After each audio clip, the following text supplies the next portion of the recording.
this video, we will work on wheel pose. Especially for the beginners, they find most of the time two issues in the wheel pose. Number one, they feel they don't have a lot of strength in their arms and the shoulders to lift their head and shoulders up off the mat. And second, some of the students, they feel kind of unpleasant feel in the lower back. It's a kind of pinch or pain. So we will address these two issues in this video. So I'm going to demonstrate two kind of actions in a wheel pose. One is kind of pushing back and second one is pulling forward. So just look at. So when you do your wheel pose, most of the time what the students do, they do pushing action. Pushing action means when you take the position and when you starting lifting the hips. So now see my hips. As I lift my hips up, I'm pushing my hips this side back by pressing my heels down. This.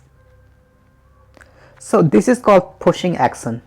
So from here, you notice this position, okay? So maybe just hold this position for a few seconds and then come down.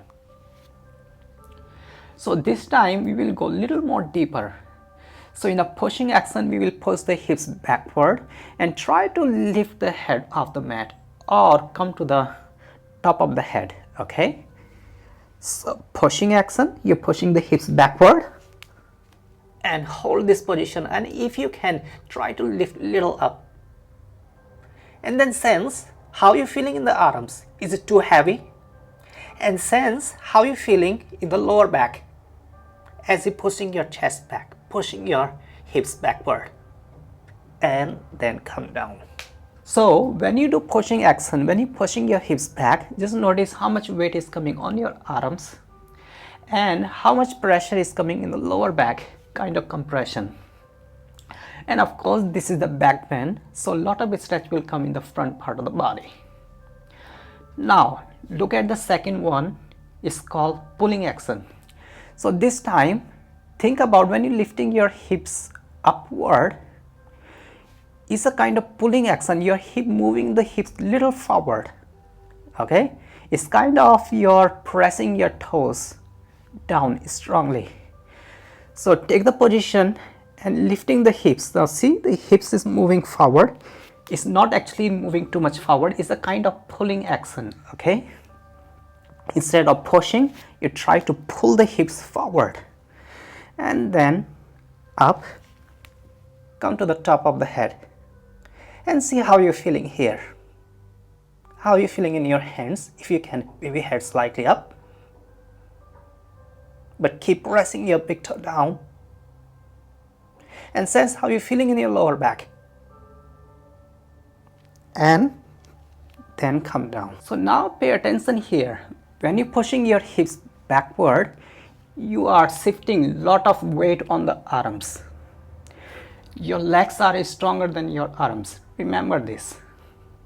So if you put too much weight on the hands, it's very difficult to lift the body upward. But when you do the pulling action, so you're shifting a lot of weight on the legs using the strength from the hamstring, and you will find it's little more accessible to lifting the head up. Then from here you're pressing your feet and your hands evenly as much you can, and then slowly come back. By these two demonstrations, I want to just explain very simple thing. If you don't use a strength from the legs and you're lifting the hips upward, you might feel you need to use a lot of strength from the arms and from the shoulders. If you sit little weight forward, if you're using the strength from the legs, you might feel your posture is more accessible. And another thing, if you're putting too much load on the one side, for example, if you're using a lot of strength from the arms and shoulders, that's fine. If you're not using the strength from the legs, you might feel in between this part, your pelvic floor, is become dull, and lot of bending is coming from the lower back. So some bending is coming from the elbow, from the shoulders, from your middle of the back, from the lower back, from the hip flexors, and also from the knees.